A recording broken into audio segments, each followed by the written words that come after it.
again, folks, in 113. Today we're going to be covering section 2.2. Let's take a look at the calendar here.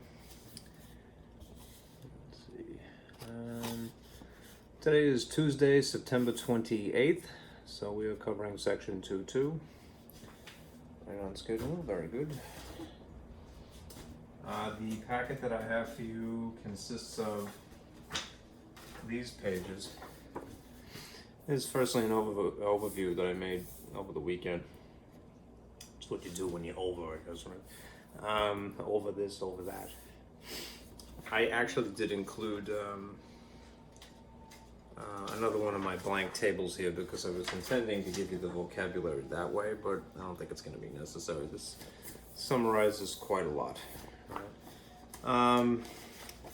And then there are the same information provided from the textbook. The textbook does nicely organize this, so I swiped these and I pasted them into one Word document. If you prefer this instead, it's the same information, just served up a different way.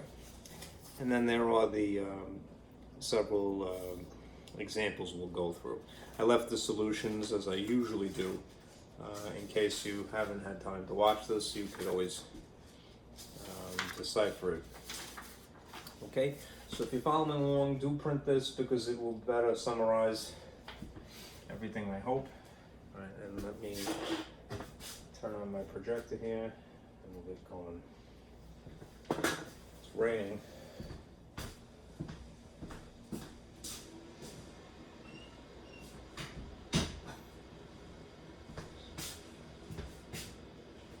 Uh-oh, that's bad. It's definitely off kilter here. Try plugging it in, Francis.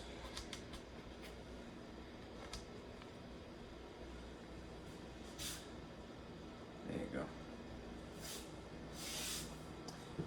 go. Alright, nonetheless, I gotta rock and roll this to get this to work.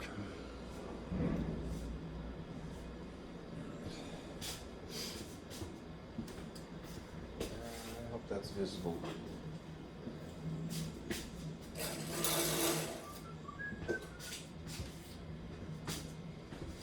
Okay.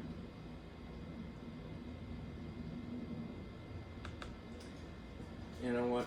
Better to do too much rather than too little, so I'll go through this really quickly.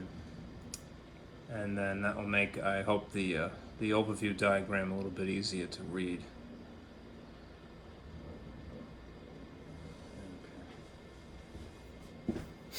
Okay.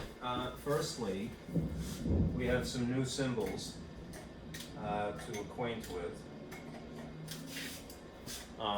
There is this symbol that you will see, which incorporates part of an equal sign. It looks like a C or a U-turn sideways, whatever you prefer, with a little equals underneath it.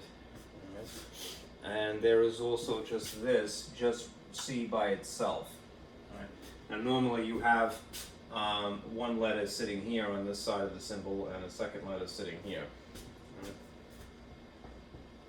Right. And then eventually you'll see something with a cross out through it. Right. This is referring to, firstly, a subset, and this is referring to a proper subset.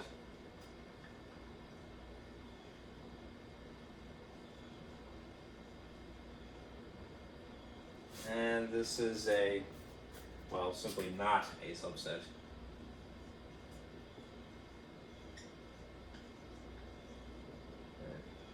Just be aware of how you would read it given just that. You might see something like A is a subset of B, something like that in theory. Or A is a proper subset of B. Or A is not a subset of B. When you see this symbol,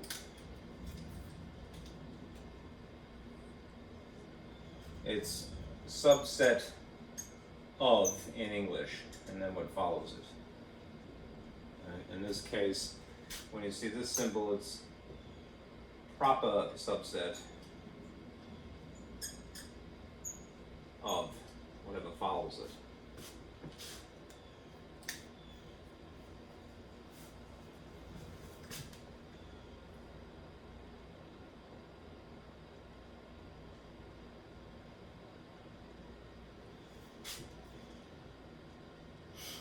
Okay. Now, if we look at this slide here, I think this is a little bit more concise and hopefully informative.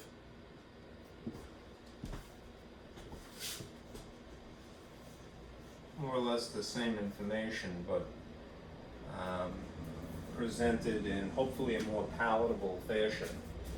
So it's good to do things like, never feel bad if you over-explain something. I always say that it's better, especially in math, to over-explain than to under-explain, because you know, everybody has to get to the same destination, you know, so and they can, but give them a certain level of comfort, all right, in order to accomplish that. And it varies from one person to another. This is differentiated instruction, right? Anyhow, sets, a subcategory would be just simply subsets, right? That makes sense, right? And again, to generalize, we would use this sort of U with equals in it, right? Such and such is a subset of such and such. Now, bear in mind, all right, any combination of elements, including the original set itself, would be considered a subset. That might seem counterintuitive, right? Like, well, how could it be a subset of itself? In set theory, it is regarded as such, right? Any combination of elements could be listed in here, right? Including the original set itself, right? Now, without specifying what those would be divvied up into, if you wanted to calculate how many total subsets there would be, you could use this very simple formula here, all right? That's that's a base 2 exponent of the number of elements.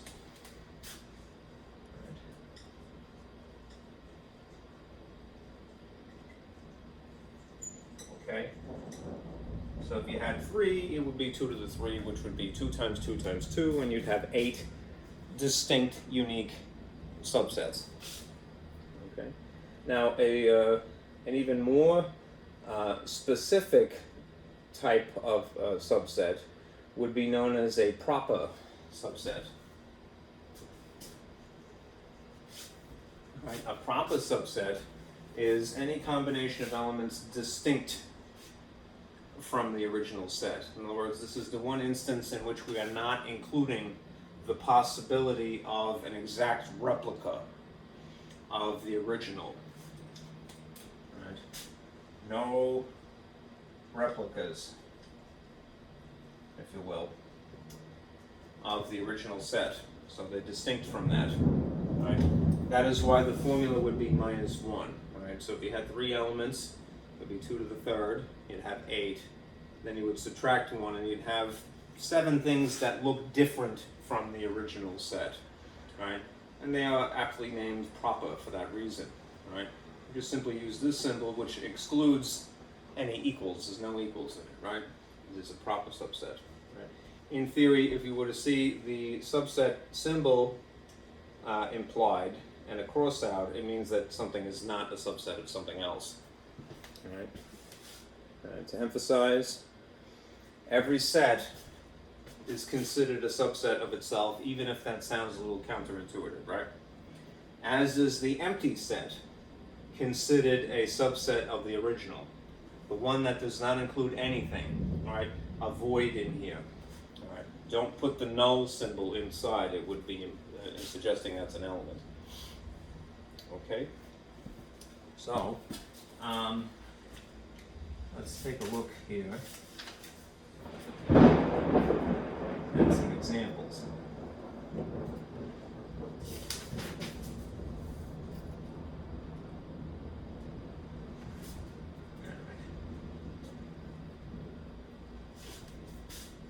I'll turn this for a moment to explore these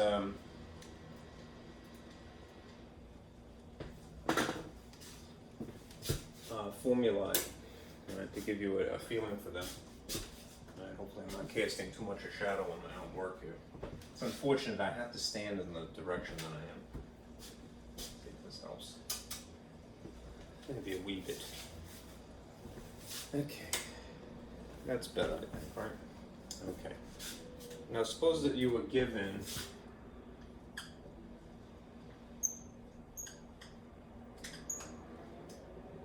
a set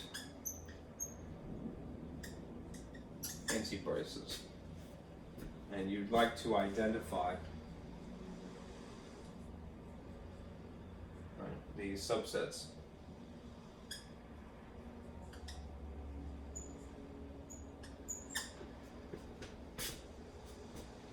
Let's say that the set is called set A, and it consists of these elements, x, comma, y, comma, z. All right. First of all, it might be to our advantage to figure out, well, how many unique subsets are we going to arrive at given these three elements? How many total would there be that we have to look for specifically? All right. Total, we should expect would be given by 2 to the n. So if we see that there are 3 unique elements here, then in place of n we would have 3, and that is the instruction, a named up form of multiplication, 2 times 2 times 2, there's 3 iterations of the base number 2, and that means that we're going to have 8 total. Right. Subsets. Okay, so let's try to dissect them, or rather identify them. There's more shout today, dude.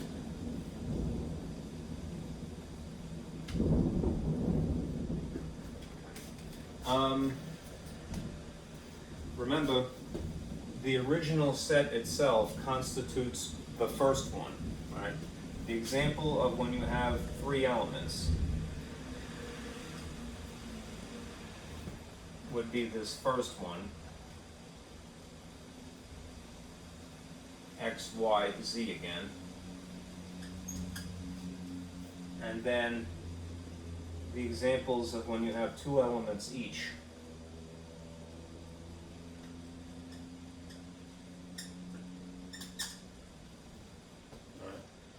You kind of have to go through the motions. It's a little tedious, right?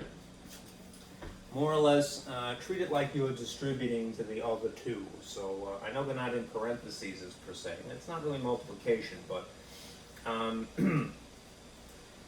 you can have x and y.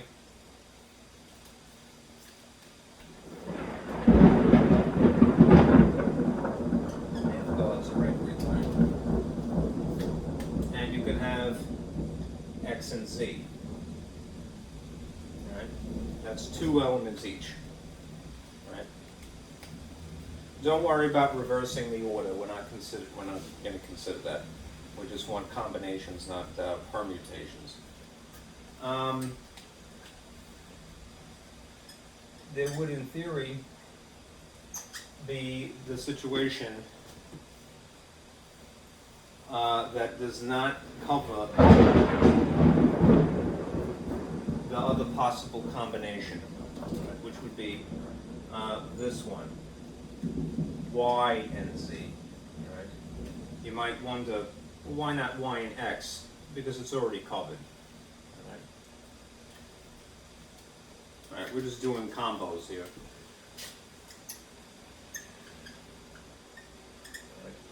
Not permutations.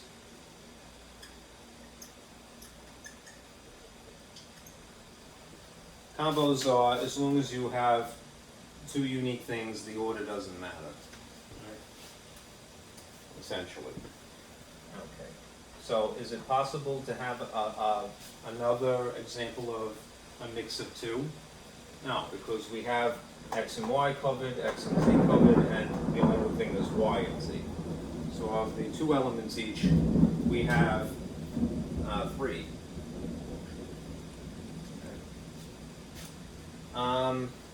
Then we have the situation where we have 1 element each.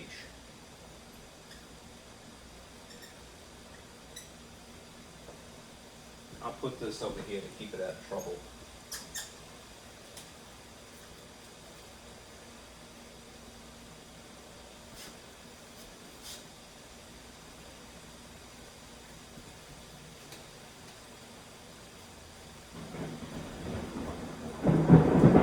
Close the window.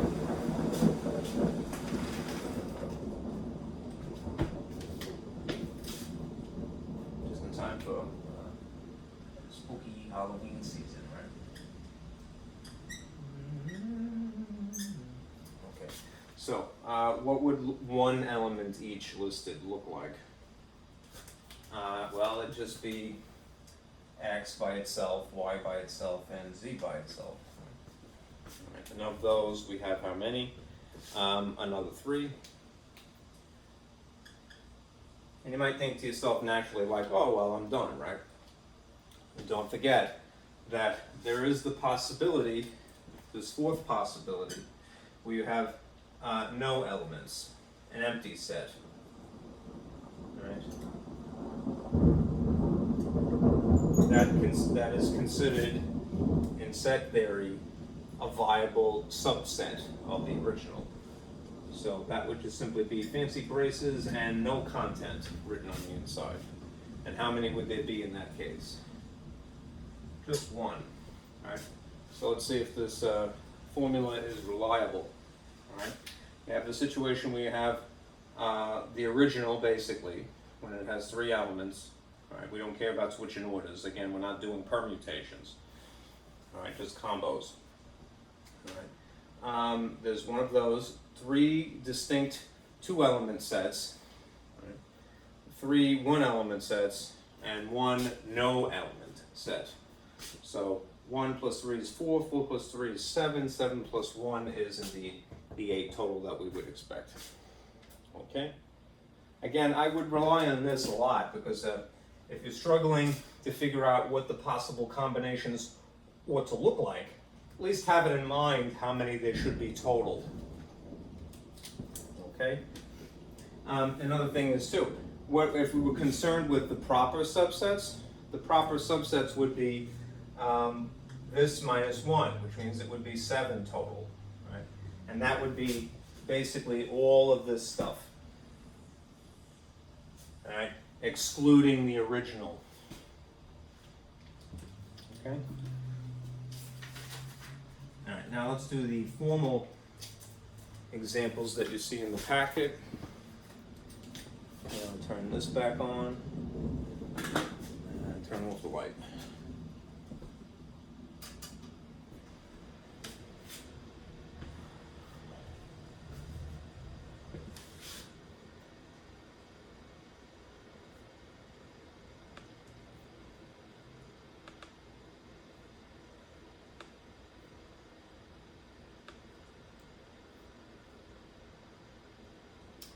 Bootleg paint here.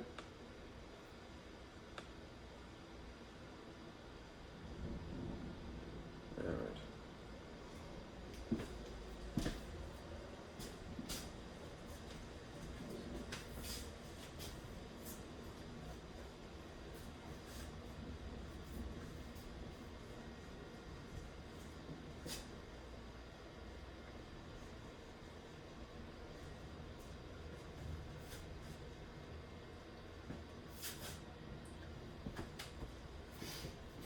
Determine whether set A is a subset of B.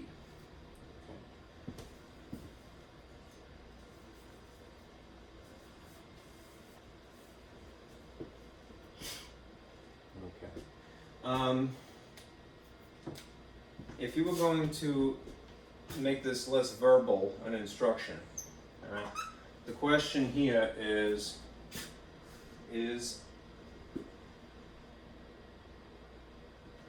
A a subset of B? And this situation, then in this situation separately, then in this situation, and then in this situation. Okay. Now, even though B is what follows, B would arguably be the original set. All right. Let's assume that this is original. All right. And it contains boat, train, plane, and automobile. All right. Whereas A contains some of those things: boat, train, plane, and nothing unusual.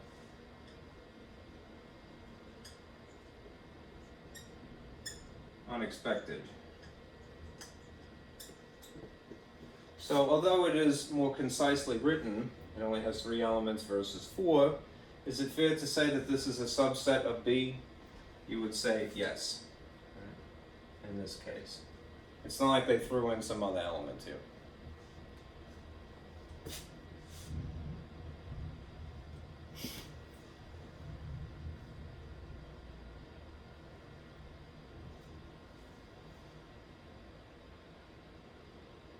All right, now take a look at B here.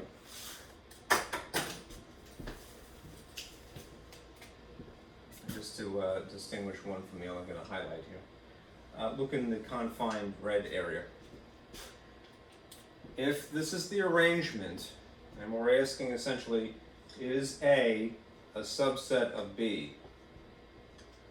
Because B follows the symbol, one would have to assume that this is the original set. All right? And you notice that it's shorter here. All right? B is only 2 elements, it's 1, 3, versus A being 1, 3, 5, and 7. If the situation were reversed, if it was this is B and that's A, then the answer would be yes. But because there is extra stuff here, all right, you would say no. All right. Based upon this arrangement of the identifying letter, A is a subset of B, the answer would have to be no. The opposite situation would be true.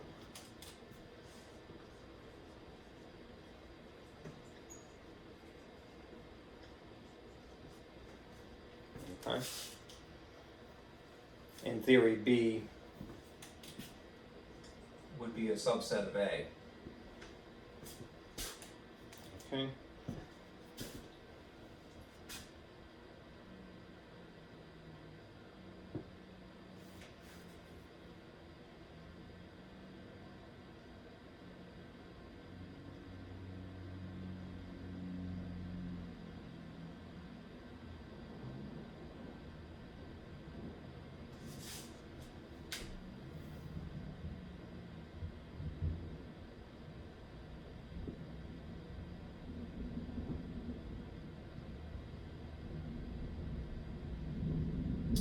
If you look at C very quickly, this is a little confusing unless you know something about fruit. All right, it's asking if set A is the set of yellow fruits, all right, and B is the set of red fruits. Right? And if you ask the question this way, all right, is A a subset of B? Right? Unless you know that there are red bananas, right, you might have trouble with this. For example,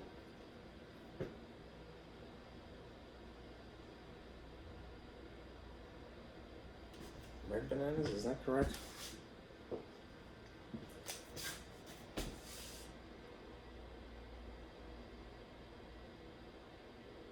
No, there's no such, I don't know if there is such a thing as a red banana, I'm sorry.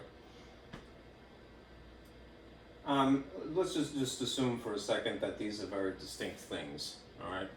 I don't like this question, frankly, because I think it's a little too vague, and maybe I don't eat enough fruit and vegetables, quite frankly.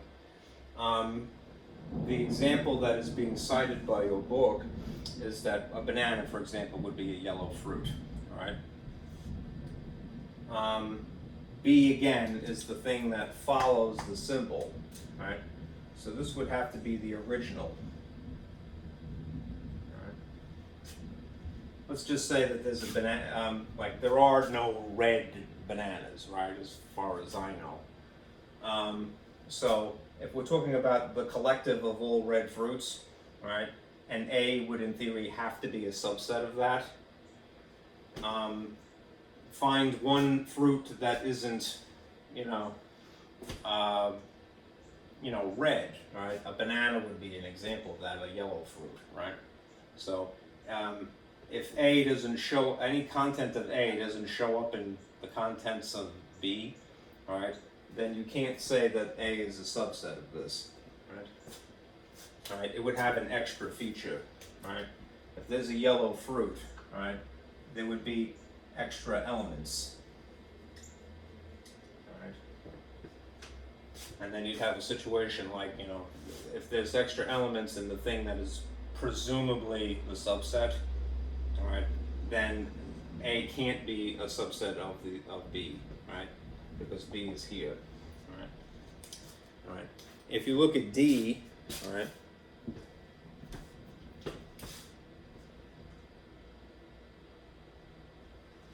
so the answer to this would be no again. All right. These categories, Time, Newsweek, People, are magazines, right? And this is Newsweek, People, and Time. It's just in a different order. All right. If the question is A a subset of B, all right, then again you would assume that this is the original because it follows the symbol. All right.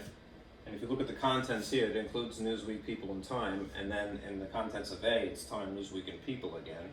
It's just the same thing out of order. The original, even jumbled, is still considered a subset. So you would say yes in this case. All right?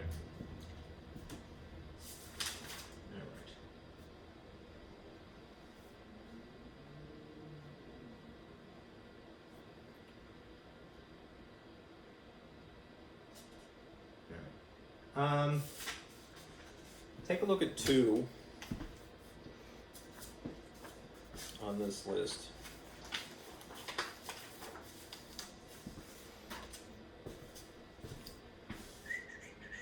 There we go.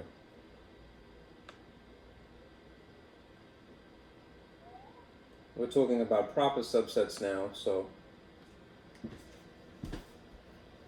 careful.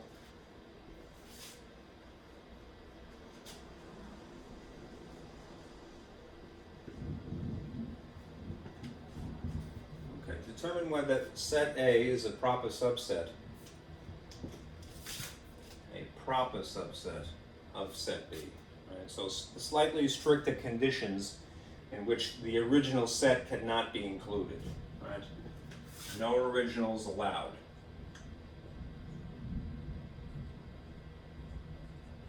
Right, for all intents and purposes. Alright, so to make this less verbal, the question is A a proper subset of B?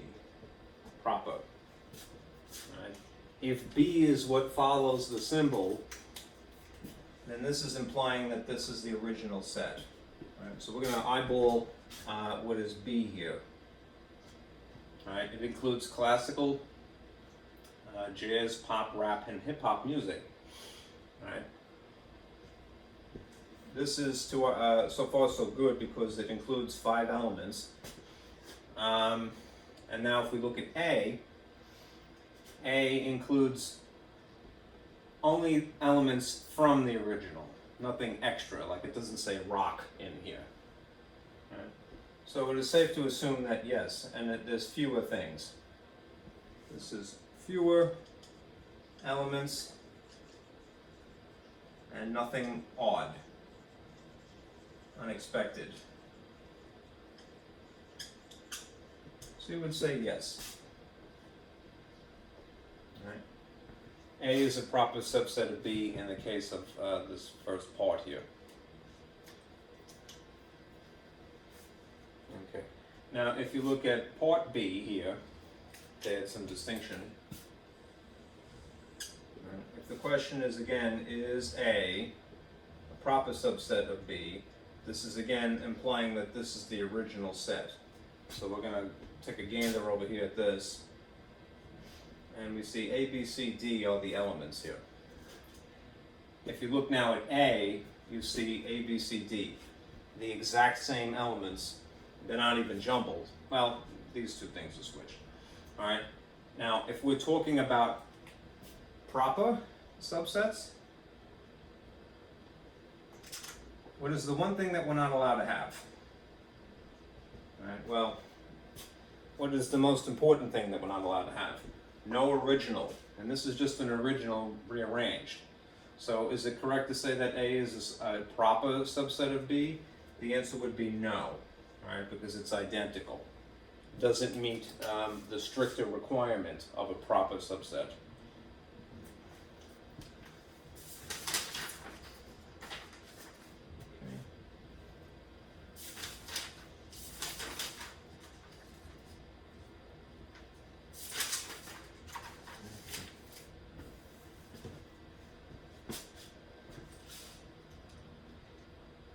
Take a look at 3. Okay.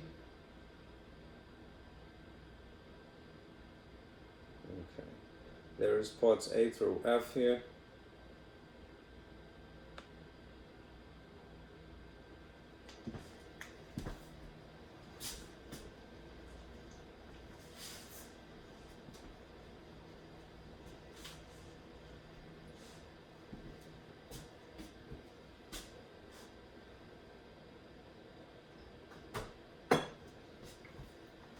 Take off my sweater because it got very humid from the rain.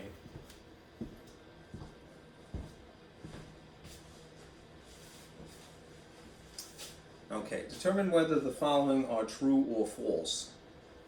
All right, but we're going to use these shorthand abbreviations now. So, determine whether the following are true or false. 3 is an element of the set 3, 4, 5. Right, is that true or false? Right. You see something and then the epsilon, lunated epsilon symbol, and then something that follows it. This is understood as being is an element of. And then what follows it. Is 3 an element of this set? The answer is yes.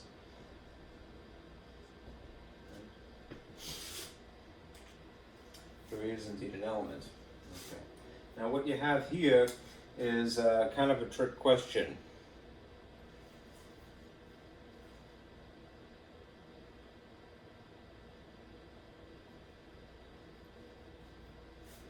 If you were to look at this,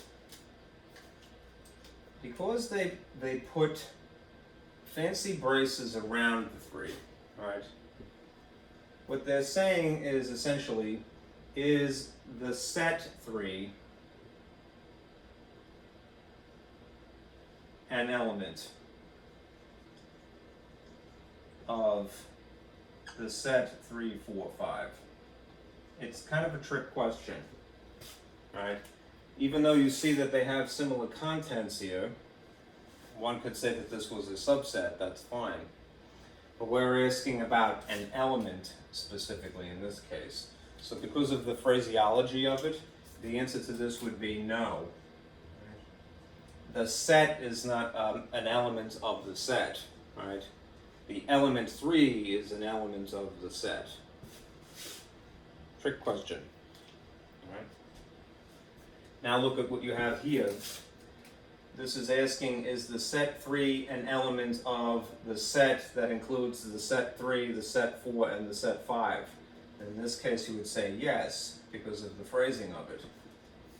You see this identical thing right here, right, with the fancy braces within the fancy braces. Okay.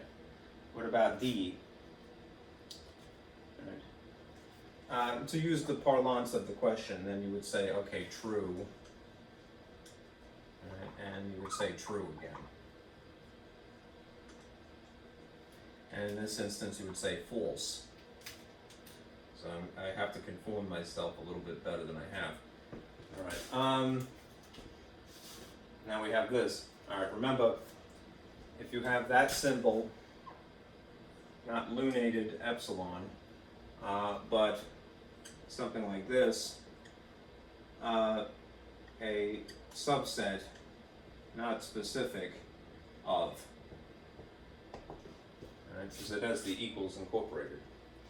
This is saying, is the set 3 a subset of 3, 4, 5? And the answer would be true, again. It's the example where it's just one element versus using the whole kit and caboodle.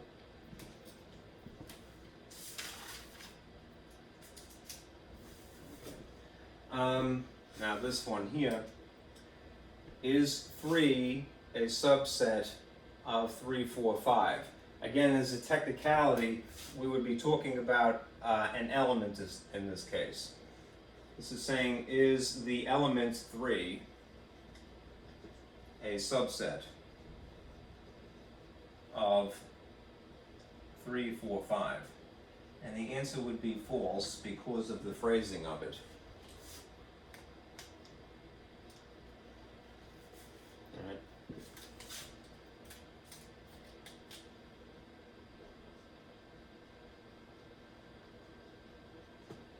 Okay, so beware of that. Just because they didn't put the fancy braces is why you can't say that it's true. All right. F, the empty set. Is the empty set a subset of 3, 4, 5? And remember, the empty set is always included as a possibility, so the answer to this would be true again. Okay? Alright, so beware. It's true, false, true, true, false, and true. Okay. Let's take a look at 4 here. Looks like Scrabble.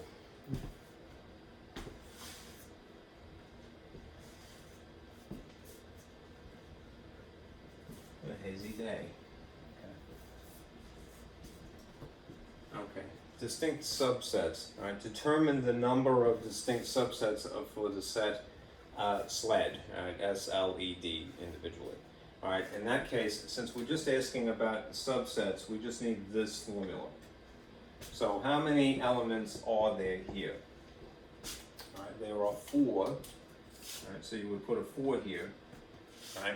And then remember, when you have an exponent, it is an instruction to multiply 4 iterations, 4 clones, if you will, of the base. So that's 4, 8, and 16 total subsets. It's quite a lot. List all distinct subsets for the set of SLED. Right. And then it's asking how many of the distinct subsets are proper. Remember, if we want proper subsets, it's just going to be the same figure minus 1. So if we already calculated that this is going to be, because it has an exponent of 4, 16 minus 1 would mean that there would be 15 proper subsets. The one example that is the original would be excluded.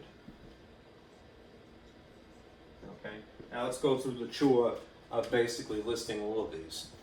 It's a little tedious, right?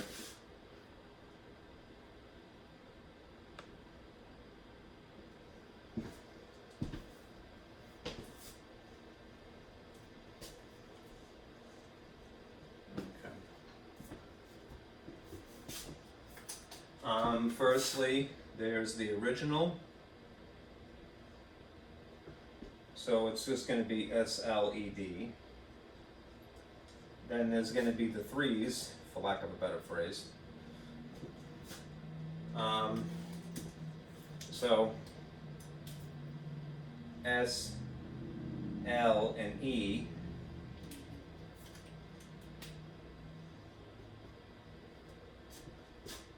And then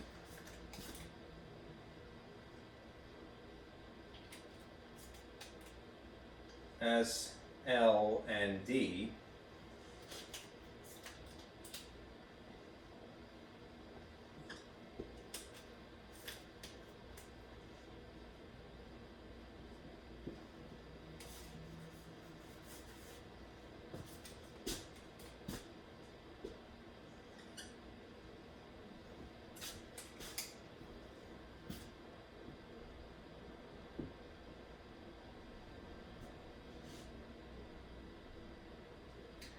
And then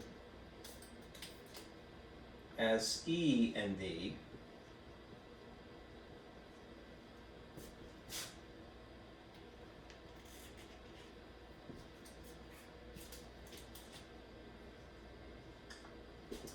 And one more. Things that exclude S. So it'd be L, E, and D.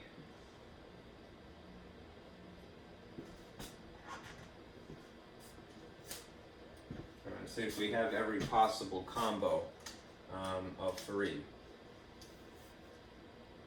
SLE, SLD, then skipping over the L, it's SED, and there's nothing else. And then having excluded S, it would be LED. Right? And as far as having sets of three is concerned, that would be it. Right? Then there's more or less the twos.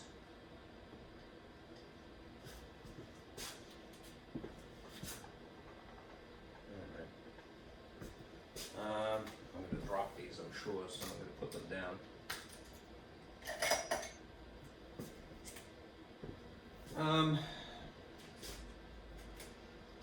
S, I'm going to exclude this. All right. S and E.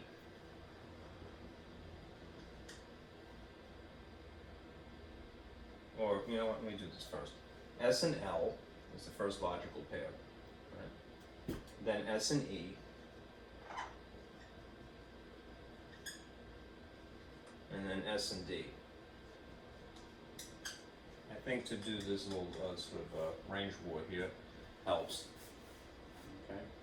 Now, if you've covered all pairs that include S, now let's exclude them. All right. Exclude S's. All right. It would be L and E, and then L and D.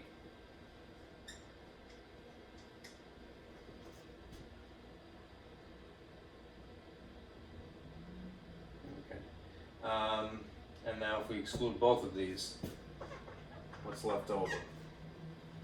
Should be ED. Okay. Erasing it, sorry. Okay. How many we're up to so far? 1, 2, 3, 4, 5, 6, 7, 8, 9, 10, 11. All right. If it was 16, we have 5 more. All right. The ones, that's easy, right? So the thing that is just S, the thing that is just L, that is just E, and that is just D. So if we had 11, that's 12, 13, 14, 15. What's the possibility that's left over? The empty set. All right, that's 16. 1, 2, 3, 4, 5, 6, 7, 8, 9, 10, 11, 12, 13, 14, 15, 16 total. Of those that are proper, it would be everything excluding the original. So all of this would be proper.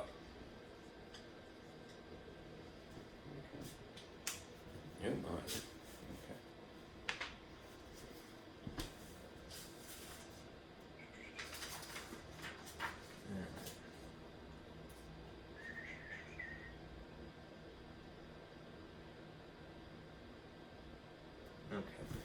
Take a look at 5.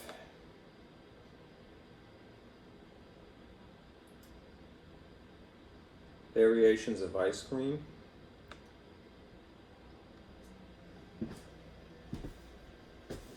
Get the gobbledygook out of the way.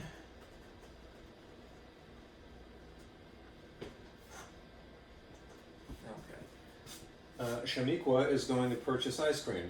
To her ice cream, she can add any of the following toppings: hot fudge, whipped cream, cherries, butterscotch, let's see, caramel, chopped nuts, Reese's Pieces, M&Ms, gummy bears, and rainbow sprinkles.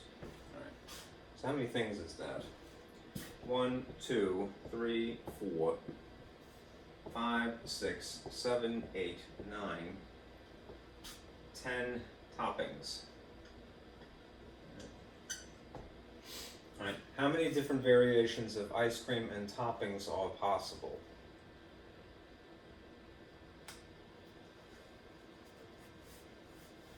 Because we're only talking about ice cream in general, you don't really even have to worry about it, right? It's not like you're talking about vanilla and chocolate, it's just ice cream. Alright, this is the same as saying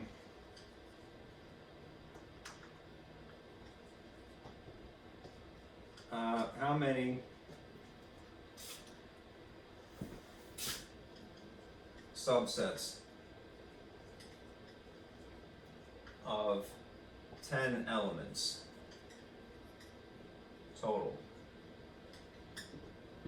All right. You could label them hot fudge, whipped cream, and so forth. You can just label them as, you know, A through A, B, C, D, E, F, G, H, I, J, right? Use those letters if you'd like. Instead of writing it 1, 2, 3, 4, 5, 6, 7, 8, 9, 10. You can call this A, B, C, D, E, F, G, H, I, J. Right. Anyhow, if they're just asking you how many total there are, not really to specify what they look like, and we're just talking about subsets, alright, because it's how many different variations of ice cream and toppings are possible, one could infer that you're just going to use this to the end. Which is a terrible thing, right? Right? Because we're talking about exponential multiplication here. Right? That would be 10 iterations, 10 clones of the base number 2. So this would be quite large in theory. 1, 2, 3, 4, 5, 6, 7, 8, 9, 10. 1, 2, 3, 4, 5, 6, 7, 8, 9, 10. Yuck. Yeah. This is the kind of thing you might want to do with a calculator, but we'll see how far we can get here, right? 2 and 2 is 4, 4 and 2 is 8, 8 and 2 is 16, 16 and 2 is 32, 32 times 2 is 64, 64 times 2 is 128, 128 times 2 is 256 if my memory serves. 256 times 2 is 512, and 512 times 2 is 1024. All right. That's really more from memory rather than from doing it quickly here. So let me just double check. All right, times 2 is 8 is 128. Good. 16, 5, 256. Good. Times 2, 12. 11, 5, 12, very good, times 2, 4, 2, 10, very good. Right, so it should be 1024 combinations. Combos, right, not permutations, all right, the order doesn't matter. Okay.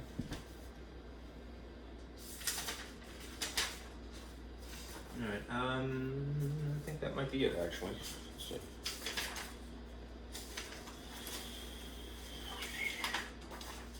Yes.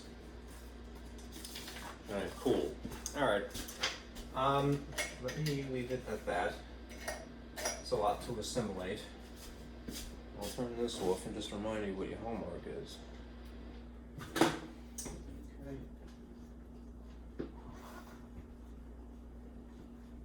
Tomorrow, pardon me, not tomorrow, Thursday, we'll be getting into Venn diagrams and some other fun facts about set theory. All right, so between now and then for homework, just to keep pace, all right, do section 2.2 in MyLab, and if you do that, you're all squared away. Okay. All right. Thank you guys for sticking with me. I'll see you again on Thursday. Be careful out there.